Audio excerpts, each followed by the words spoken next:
Alloh taolo aytayaptiki, "Hey, sen o'zingni oqlab o'tirmagan.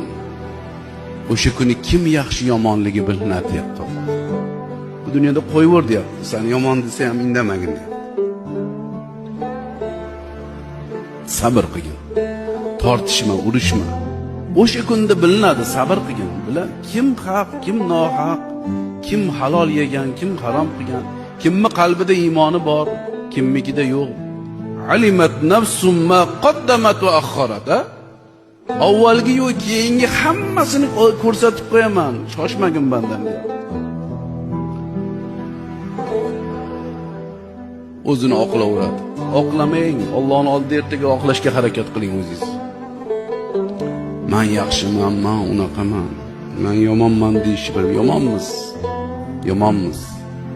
Yaxshi emasmiz.